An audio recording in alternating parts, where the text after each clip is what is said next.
Hello students, welcome back to the channel NCERT studies. Last video में हमने class 12 का chapter number 1 जो है आपका द लास्ट लेसन, उसको मैंने आपको समरी के थ्रू पूरा चैप्टर एक्सप्लेन कर दिया था। आज हम करने वाले हैं इस चैप्टर के शॉर्ट आंसर टाइप क्वेश्चंस। ठीक है, तो ये जितने भी मैंने क्वेश्चंस यहाँ पर लिखे हैं आप लोगों के लिए, ये सारे ही बहुत ज़्यादा एग्जाम ओरिएंटेड हैं। ये एग्जाम में बहुत ज़्यादा अच्छी तरीके से प्रिपरेशन आप एग्जाम के लिए कर पाए, इसलिए ये क्वेश्चंस मैंने बनाए हैं। ठीक है, तो क्वेश्चन एग्जाम में आए सेम टू सेम ये ज़रूरी नहीं है, लेकिन ये क्वेश्चन घुमा फिरा कर किसी भी तरीके से अगर आपके एग्जाम में आ जाएगा तो you are able to write the answer correctly. ठीक है, तो आप ध्यान से सुनेगा, वन बाय वन हम जो है ये सारे क्वेश्चंस पढ़ेंगे आज। ठीक है, फर्स्ट क्वेश्चन क्या है, why did Franz not want to go to school that day. Franz उस दिन स्कूल क्यों नहीं जाना चाहता था। Franz did not want to go to school that day because it was a beautiful summer morning. Franz उस दिन school इसलिए नहीं जाना चाहता था क्योंकि वो जिस दिन वो नहीं जाना चाहता था वो कैसा दिन था, एक ब्यूटीफुल समर मॉर्निंग का दिन था वो।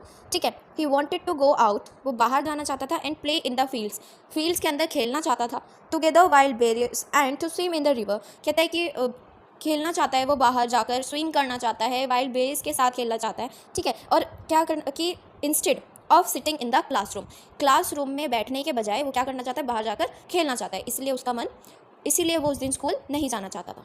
सेकेंड क्वेश्चन क्या है आपका, देखिए, how different was the scene in the classroom on the day of the last lesson, what added to its confusion. क्या पूछा है आपसे क्वेश्चन में कि उस दिन, जिस दिन लास्ट लेसन था स्कूल में, उस दिन क्लासरूम का जो सीन था वो कैसे डिफरेंट था और कन्फ्यूज़न किस चीज़ से बनी थी।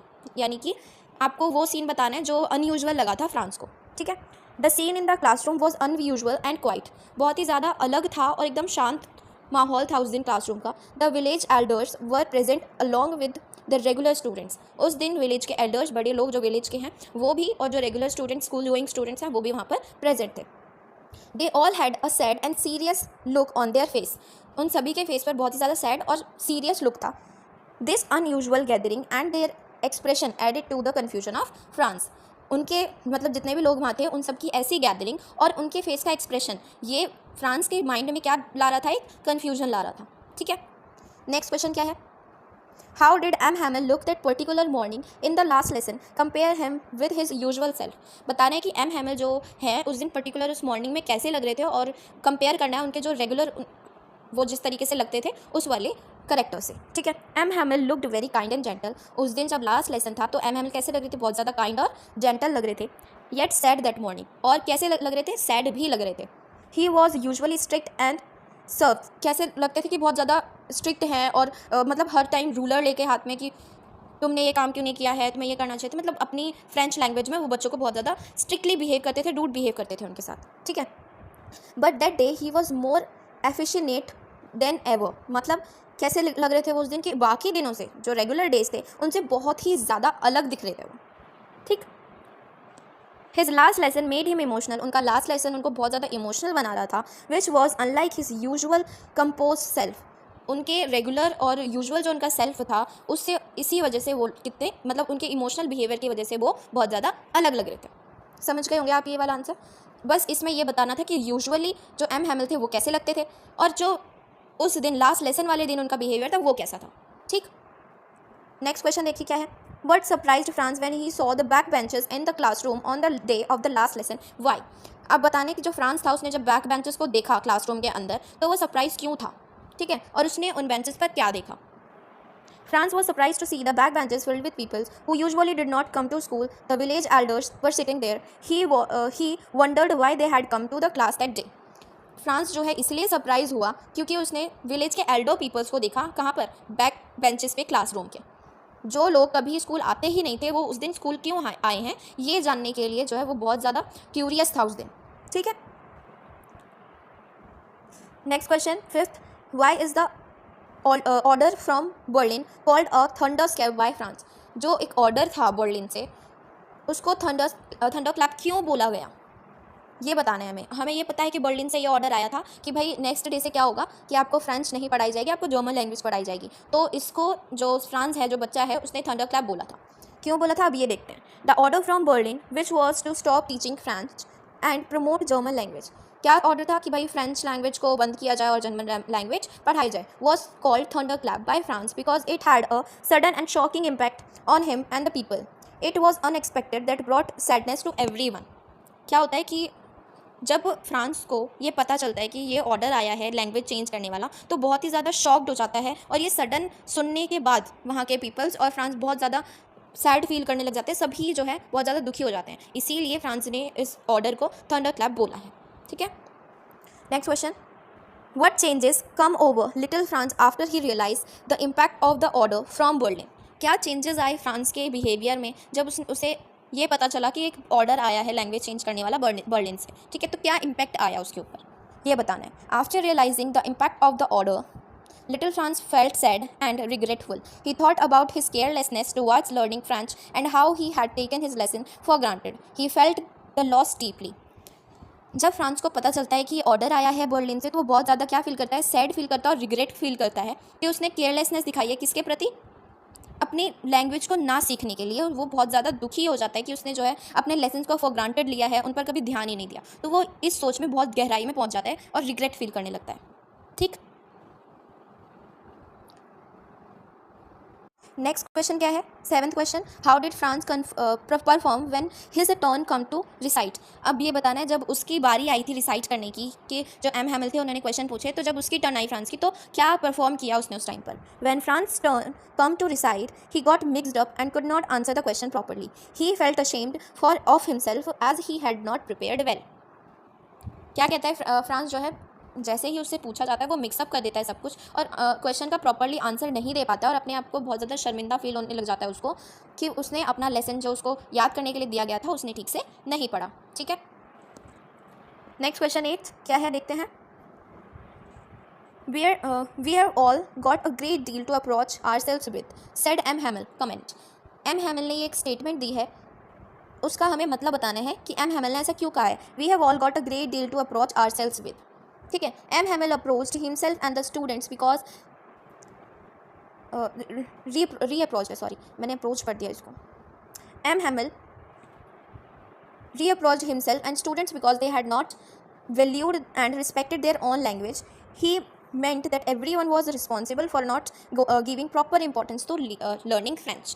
क्या कहते हैं वो, कि सभी जितने भी खुद को और जितने भी स्टूडेंट्स होते हैं उन सभी को क्या करते हैं, वो कटाक्ष करते हुए क्या कहते हैं कि भाई री-अप्रोच करते हुए उनसे ये बोलते हैं कि सभी का फॉल्ट है कि हम सभी ने जो है अपनी लैंग्वेज को, अपनी मदर टंग को इतनी इंपॉर्टेंस नहीं दी, और जब हमारी से ये लैंग्वेज जो है दूर जा रही है, तो हमारे पास खुद मतलब हम इसके खुद ही जिम्मेवार हैं कि हमने उसे ठीक से नहीं सीखा है। ठीक है, नेक्स्ट 9th क्वेश्चन क्या है आपका, देखिए। How were the parents and the M Hamel affected by the order of the French language, how did this effect the children's feelings. ये फिर वही क्वेश्चन है कि भाई एम हैमिल और एम हैमिल और सारे पेरेंट्स, स्टूडेंट्स, चिल्ड्रन जितने भी लोग थे वहाँ के, उन सबके ऊपर फ्रेंच लैंग्वेज को छोड़ने के लिए क्या क्या इफेक्ट उन लोगों पर पड़ा, तो वो बताना है हमें। The parents and M Hamel was deeply sad and upset with the order. M Hamel और जो पेरेंट्स थे वो बहुत ज़्यादा डीपली जो है अपसेट हो गए थे, सैड हो गए थे। They loved there language and felt it was an important part of their identity. वो क्या कहते हैं कि अपनी लैंग्वेज से वो इतना प्यार करते थे कि वो ये सोच रहे थे कि हमारी आइडेंटिटी के लिए, हमारी पहचान के लिए हमारी फ्रेंच लैंग्वेज क्या है, एक बहुत ही ज़्यादा इंपॉर्टेंट पार्ट है हमारी लाइफ का। This sadness also affected the children's. ये उदासी चिल्ड्रंस के लिए भी बहुत ज़्यादा इफेक्टेड थी। Who then realize the value of their language and felt sorry for their earlier indifference. ये जो ऑर्डर था, इसकी वजह से चिल्ड्रन के ऊपर ये इफ़ेक्ट पड़ा कि उन्हें भी रियलाइज़ होने लग गया अपनी लैंग्वेज के बारे में कि हमने इतनी केयरलेसनेस दिखाई है कि हमने अपने लेसन्स पे कभी ध्यान नहीं दिया। तो इस इंडिफरेंस को हमें पार्ट असाइड करना चाहिए था, जो कि हमने नहीं किया। तो ये इफेक्ट जो है चिल्ड्रंस पर भी आया। 10th क्वेश्चन देखिए। How did M Hamel praise the French language. M Hamel ने फ्रेंच लैंग्वेज को किस तरीके से प्रेज किया।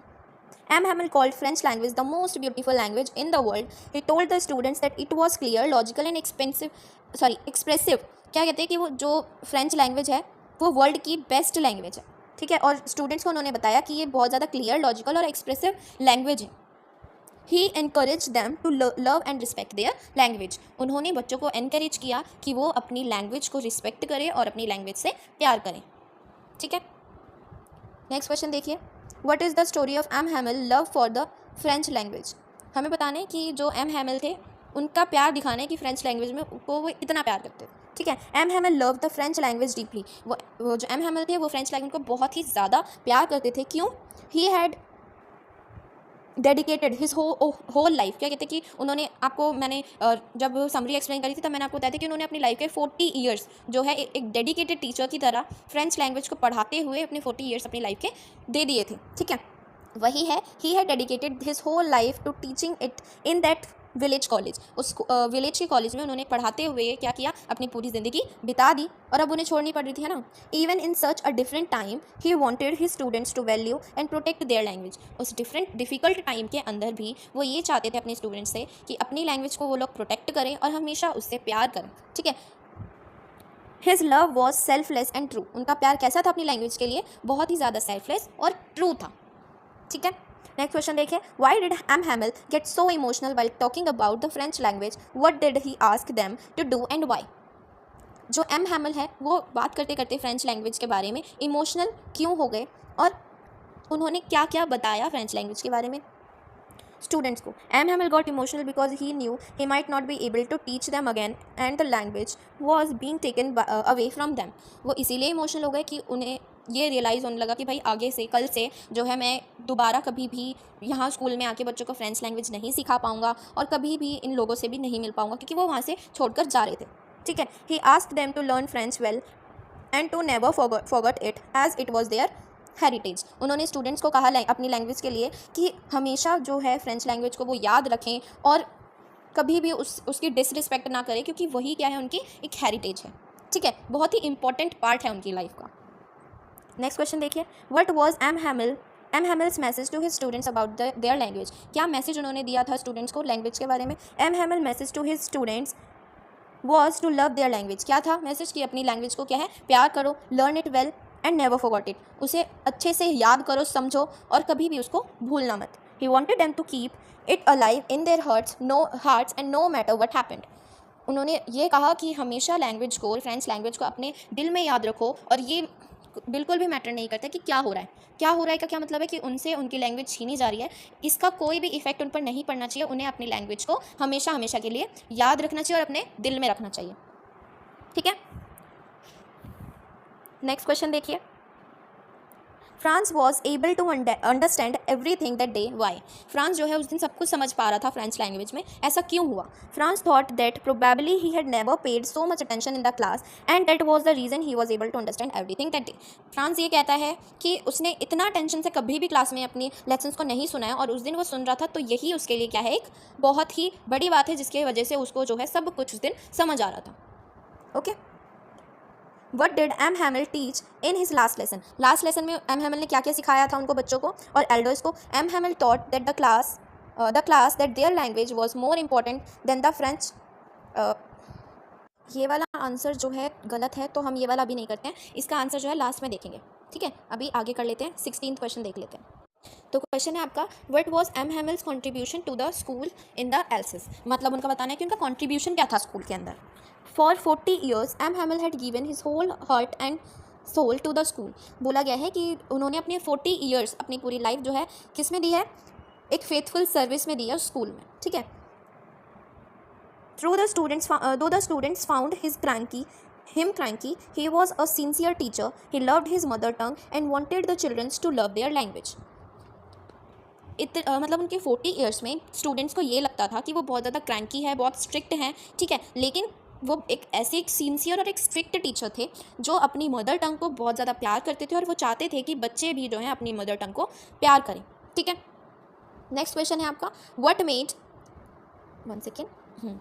Made M Hamel cry towards the end of their last lesson. हमने स्टोरी में ये पढ़ा था कि वो लास्ट में इमोशनल हो जाते हैं जो एम हैमिल हैं, तो हम बताने कि क्या ऐसा हुआ जो वो बहुत ज़्यादा इमोशनल हो गए। M Hamel cry towards the end of the last lesson because he was saying farewell to his students and the school. मतलब कि लास्ट में वो इसीलिए उदास हो गए, इसलिए रोने लग गए क्योंकि वो अब अपने स्टूडेंट्स को और स्कूल को बाय कह रहे थे लास्ट टाइम, क्योंकि वो दोबारा कभी नहीं मिल पाएंगे और ना ही दोबारा वो अपनी लैंग्वेज में, फ्रेंच लैंग्वेज में लेसन्स दे पाएंगे। He had loved teaching them for so many years and now he had to leave everything. He was also sad that his mother tongue would no longer be taught in their school. उनके mind में ये था कि जो इतने साल उन्होंने अपने इस मदर टंग को पढ़ाते हुए स्कूल में बिताए हैं, अब वो क्या है सब कुछ उनसे छूटता जा रहा है। कभी भी वो जो है दोबारा नहीं पढ़ा पाएंगे, ना ही उन स्टूडेंट्स को अपने लेसन्स दे पाएंगे। अपनी मदर टंग में जो है ज़्यादा और उस स्कूल में जो है नहीं चलेगी अब उनकी मदर टंग। ठीक है, नेक्स्ट क्वेश्चन क्या है? How did M Hamel say farewell to his students and the people of the village at the end of the last lesson? Last में किस तरीके से एम हैमिल ने विलेज पीपल्स को और स्टूडेंट्स को क्या है, बाय किया है, फेयरवेल किया है? At the end of his lesson, M. Hamill stood up and said farewell to his students and the people of the village. He knew he might never see them again. उन्होंने last में क्या किया, students को और villagers को farewell करने के लिए बहुत ज़्यादा इमोशनल हो जाते हैं और उनकी वॉइस जो है चोक हो जाती है, वो कुछ बोल ही नहीं पाते हैं। इसमें जो है हम एक और लाइन ऐड करेंगे कि उन्होंने गुड बाय करने के लिए क्या किया था। उन्होंने बोर्ड के ऊपर क्या लिखा था? वेबला फ्रांस। उन्होंने ये जो है वेबला फ्रांस उन्होंने बोर्ड पर लिखा था। किस लिए? कि भाई ये जो वेबला फ्रांस का मतलब क्या बताया गया था हमें स्टोरी में, कि लॉन्ग लीव फ्रांस। ठीक है, अपनी लैंग्वेज को, अपनी मदर टंग को वो क्या कह रहे हैं, गुड बाय कह रहे हैं और कह रहे हैं कि वो हमेशा हमेशा चलती रहे। वेबला फ्रांस उन्होंने कहा और डिसमिस कर दी क्लास, किस क्या कहकर? Dismissed class. Wait a minute, मैं लिख देती हूँ पहले।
तो उन्होंने लास्ट में क्या किया, बोर्ड के ऊपर क्या लिखा, वेबला फ्रांस, और अपने एक हैंड जेस्चर से क्लास को डिसमिस कर दिया।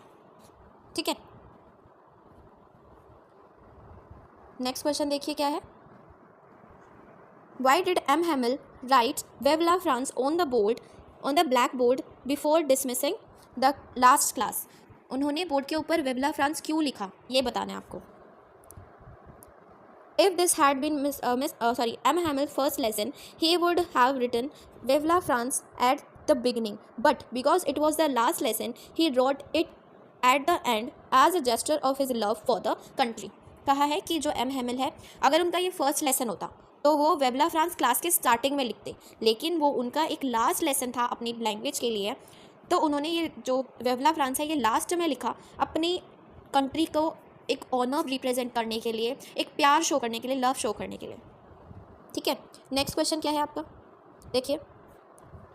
If this had been M Hamel's first lesson, how do you think the school experience of the students might have been impacted? अगर ये जो लास्ट लेसन था वो एम हैमिल का फर्स्ट लेसन होता तो हमें बताने कि स्कूल क्या एक्सपीरियंस करता उस टाइम पर। If this had been M Hamel's first lesson, the student would have get a stranger for them. अगर ये फर्स्ट लेसन होता एम हैमिल का तो स्टूडेंट्स क्या होते, स्टूडेंट्स को वो एक स्ट्रेंजर मिलते। कौन? M Hamel. They would not be so attentive and serious. जो बच्चे होते हैं फर्स्ट लेसन में वो ज़्यादा सीरियस नहीं होते और ना ही ज़्यादा अटेंशन शो करते हैं अपने फर्स्ट लेसन को लेकर। They are now in his first lesson because they knew it was his last lesson. They were respectful and sad as he was getting now. ये कहा है कि अगर फर्स्ट लेसन होता उन्हें पता है कि लास्ट लेसन है, इसीलिए वो इतने ज़्यादा रिस्पेक्टफुल तरीके से उसको सुन रहे हैं। अगर फर्स्ट लेसन होता तो ऐसा नहीं होता। ठीक है, नेक्स्ट क्वेश्चन क्या है आपका? Little France is a narrator of the story. The name France means from France. In what way does little France, the narrator, understand the impact of your first person narrative of France? हमें France के बारे में बताना है, character sketch मान लो उसे हमें अपनी तरफ से देना है कि जो फ्रांस है उसका मतलब क्या होता है, जो फ्रेंच से बिलोंग करता है। ठीक है, तो हमें ये देखना है कि फ्रांस पर फ्रेंच का क्या इम्पैक्ट है और वो फर्स्ट पर्सन नरेट कर रहा है, तो हमें उसके बारे में एक्सप्लेन करना है, बस और कुछ नहीं है इसमें।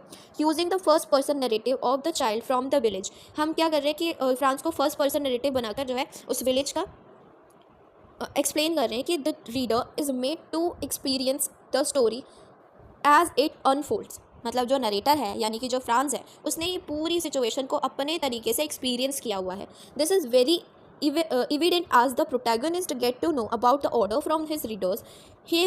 The words were the thunderclap for the protagonist. We as reader can feel the words were a thunderclap. It is happening to us.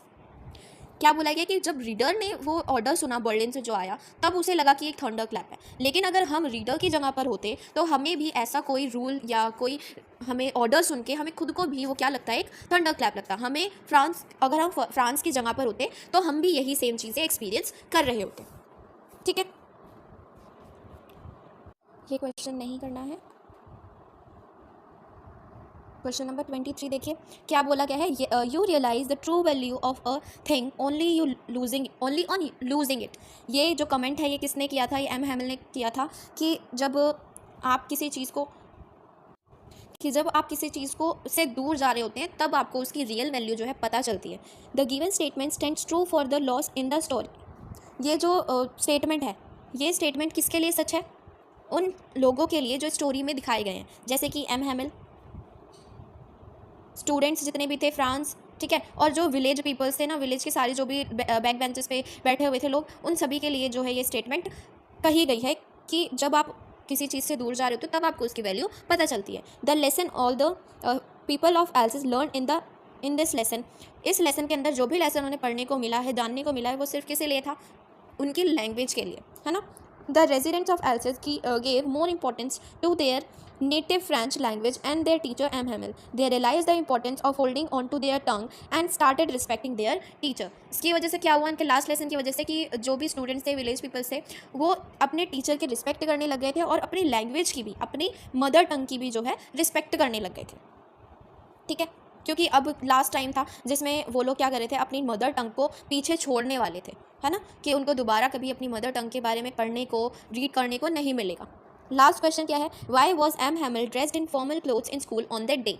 उस दिन एम हैमिल ने अपनी फॉर्मल क्लोथ्स स्कूल के अंदर क्यों पहने थे?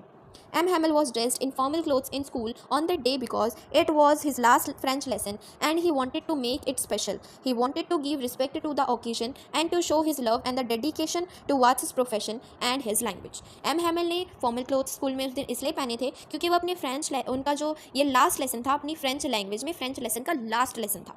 ठीक है, लास्ट क्लास थी, तो वो चाहते थे कि वो दिन उनके लिए सबसे ज़्यादा स्पेशल बन जाए। और उन्होंने ऐसा इसलिए भी किया कि वो क्या था, उनके लिए एक स्पेशल ओकेजन भी था कि भाई उनकी लैंग्वेज का वो लास्ट दिन है, उसकी रिस्पेक्ट में वो उन्होंने अपने फॉर्मल क्लोथ्स पहने, अपना प्यार और अपनी डेडिकेशन दिखाने के लिए अपने प्रोफेशन और अपनी लैंग्वेज को, इसलिए उन्होंने वो फॉर्मल क्लोथ्स उस दिन पहने।